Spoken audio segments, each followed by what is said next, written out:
Hi everyone, welcome to another video from Crafty Terrain. My name's Lee and today we're going to be doing a terrain build. And today we're building these two hills that we've got here in front of me. It's a nice simple build, so hopefully you should be able to build these at home in under an hour, not taking into account the drying time for the PVA at the end. So we'll be keeping it nice and simple, and hopefully at the end you'll have two nice pieces of terrain to go on your battle boards. Okay, let's get into it and have a look at how we did this.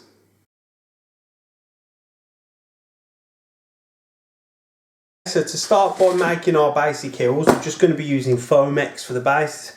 I've talked about this a lot in the past, but it's flexible, it lasts a long time, and it's plastic, so there's no worry of warping or anything like that. So just use a pencil to mark out where you want the base of your two hills to go. So I'm just looking for some sort of like oval sort of shape.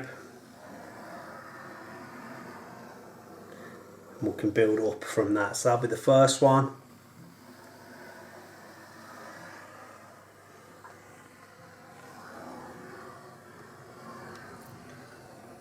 And that'll be the second one. And then I'm just going to use my sharp knife to cut that out. Just again, when you're using a sharp knife, be careful of your fingers. Just come in at one of the edges and then just follow around the lines best you possibly can.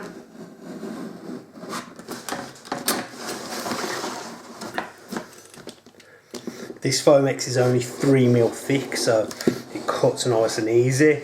The hills are not going to be too heavy, so that's why I went with 3mm. If you're building a bigger piece of terrain, then I'd probably recommend going for the 5mm thickness, which is what we've used for our other terrain pieces in the past. And then that should just clip out there, and then you've got your first base. I'll get the second one out and then we'll come back. Okay, so the next step then is to bevel the edges. So just use your sharp knife and just go around the edges and just take off the top corner so you get a nice smooth transition to your terrain piece. I am going to be flocking all of these so you won't see the edges, but you still want it to blend with your board nicely. Okay, so for the next stage then, what we want to do now is to start to build the hill up on the bases that we've made. So for that I'm using foam board. You can just use cardboard, you could just use a normal polystyrene, because we are covering it in modelling compound, but this foam board stuff's quite good and durable, and these are for wargaming, and I do like my terrain to last. So what I'm going to do now is place this onto the foam board and then draw around your template.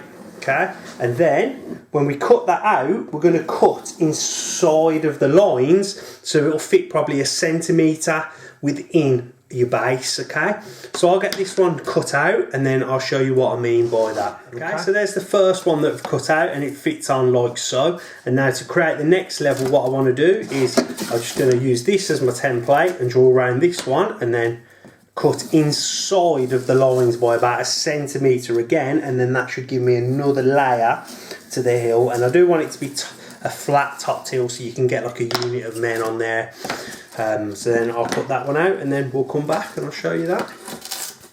Okay, so that, and then that would be the third layer, and I'm just going to continue this process until we end up to around this sort of height here, and then that will give us the hill that we're looking for. So I'm just going to keep doing that with the templates and go one smaller and one smaller, and then we'll come back when that hill's all the way up to the level that we want it. So I've just used scissors to cut it out and stacked it all up now, and then that'll be my template. That's the sort of height that we're looking to go for, so it creates a bit of line of sight blocking terrain as well as some elevation on the board. I'm going to do the same for the next one and then we'll come back. Okay, so what I'm going to be doing now is hot gluing the layers on. You can use PVA for this if you want, but remember you're just going to have a longer drying time with PVA. I'm using hot glue because I want these to be quick terrain builds so we can finish them for the video. And then just place on where you want, push it onto the hot glue, and then just repeat as you work your way up through the layers until you get to the height that you want, and it's finished. Nice and easy.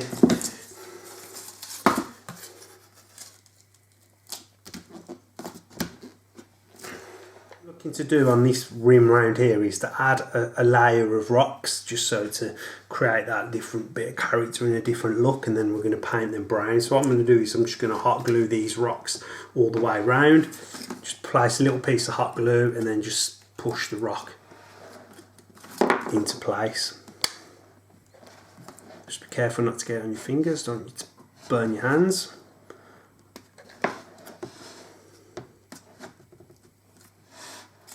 And then just do that all the way around this one level.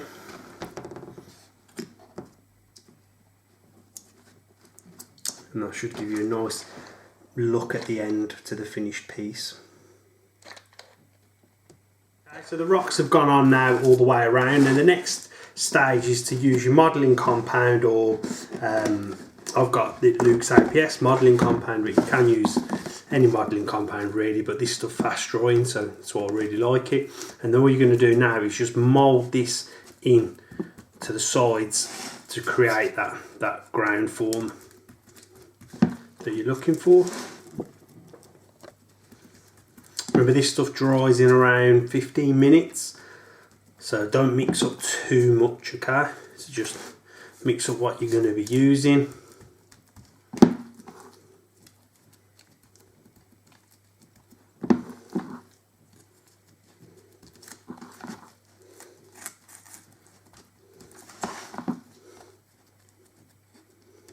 I want to go right to the edge of the base, because I'm going to cover all this in flock. You can see the process that we're doing there. Make sure you cover all your edges, don't leave any of the foam protruding through until you've covered the whole of your piece, and then you're going to smooth it out. Okay, so I'll get that done and show you what we're doing with the rock one after. Okay, and we'll come back. Okay, so that's the first one there complete, all mounded up, which looks pretty good. And then what we're going to do now for the one with the rocks is the same process, but just going to, when we get to the rocks, mould it around all of the rocks that are on there, so it looks like the rocks have come out of the cliff side almost.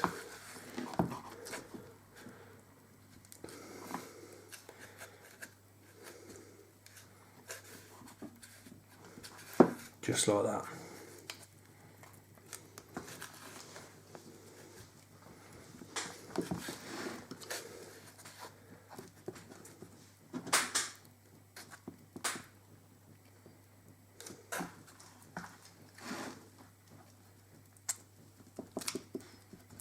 So that's the sort of look that we're going for.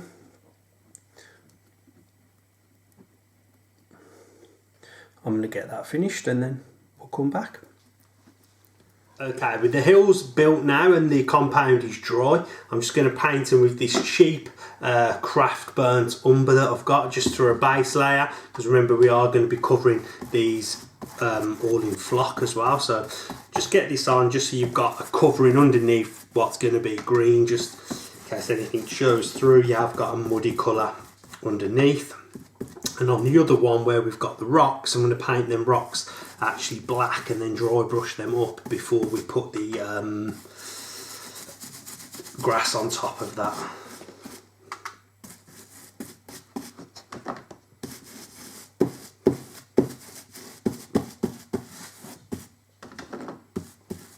So just get this all covered in this dark brown, and once that's done I'll come back and show you how it's looking. Okay, so now then where the rocks are, I'm just going to paint black and then do the rest brown. We want these black so we've got a nice base layer to dry brush up from when we're going to put the grey on afterwards. So again, just get it into all the cracks so you can't see any of the gaps in between the rocks. So I'll get this finished up and then we'll come back. Okay, so they're all painted now. The rocks have all been painted black, and then all the earth has been painted with that burnt umber. Now what I'm just using is this dark grey Testors from B&Q, and I'm just going to start dry brushing up the rocks. So wipe your brush off on a piece of card, and then just go over the surface of the rocks that you can still see.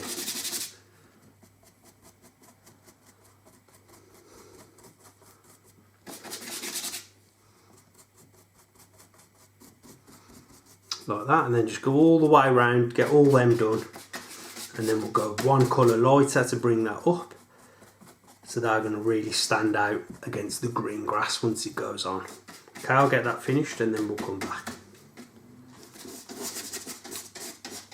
Okay, so then for the next layer, just mix in a little bit more of a lighter grey. This is a grey hint, so that I've mixed into the base coat, and then again just hit the rocks on the outer edges with a nice light draw brush.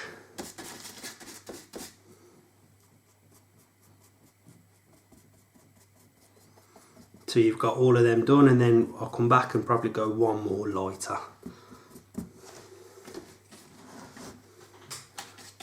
Okay, and then for the final dry brush layer on the rocks, just going to go up to a brighter grey, and then just hit the edges again, like so, just to really make them rocks pop and stand out. Again, they don't look great at the minute, but once the grass and the green goes on, they should start to look much better. Okay, I'm going to finish them off and then come back. Okay, so that's all painted up now with the rocks grey, and this is all dried. So what we're going to do now is cover it in PVA, all the brown areas, and then going to add the flock to that over the top. So I'm going to start with PVA first, just using normal PVA and then a paintbrush, just to take this and just smear it all over the areas where you're going to be putting the grass flock.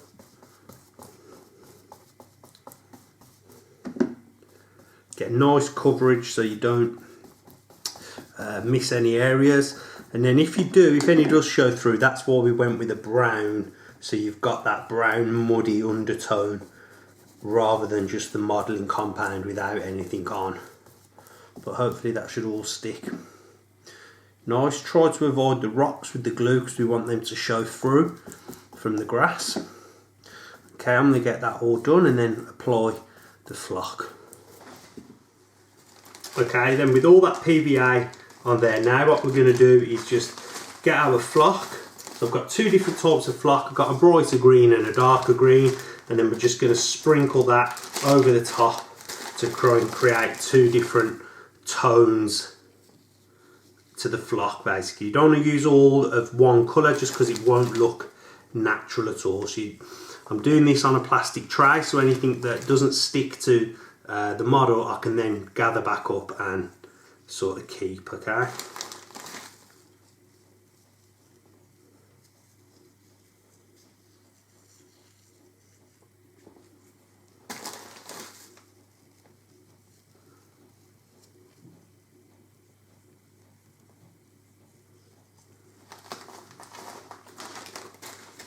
And then for the second flock, just sprinkle over the top into the areas that you've left.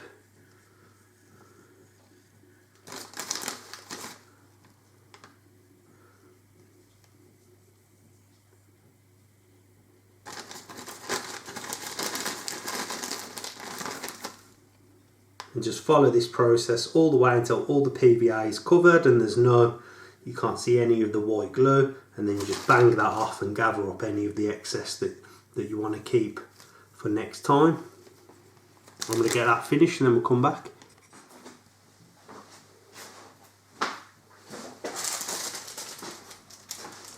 Okay, so there we have all the flock has gone on now, and that's still wet with the PVA, but for the next stages what I'm going to do is I'm just going to add some of these clump foliage.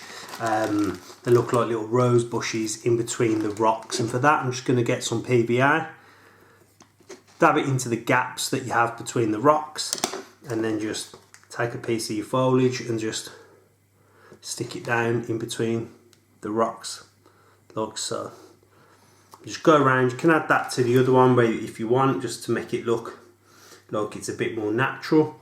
I'm not sure if I'm going to do that yet. I think it looks quite nice how it is, so, but I'm definitely going to go around and just fill all these gaps in the rocks just to help that blend in. Yeah. Okay, I'll get that done and then we'll come back.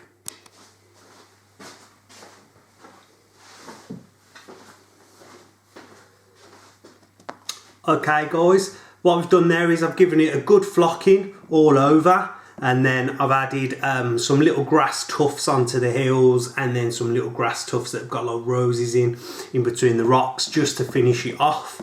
I'm really happy with how they've turned out. That's taken just over a half hour to build that from start to finish. Not taking into account the drying time now for the PVA, I'm going to leave that overnight. But the actual construction and build and paintwork and flocking took just over 30 minutes. So another quick build there that you can do at home, and you've got 2 pieces of nice terrain for your battle board. If you wanted, while you're doing it, you could build more. You could build 3 or 4 at a time, and then that way you could fill out a 6x4 board real easy. So yeah, really enjoyed that. Yeah, so that brings us to the end of today's terrain build. It's a nice simple build. I hope you're going to give this a go at home. If you're looking to keep terrain nice and cheap and you just want something really easy to build as your first piece, then this is a real good one to start out with. It is for wargaming, so it is durable, and it should last and stand that test of time if you follow this construction method. So I hope you've enjoyed this video. If you have, then remember to leave us a like. If you want to see more from the guys at Crafted Terrain, then remember to subscribe and click that bell. Hope you have a great day.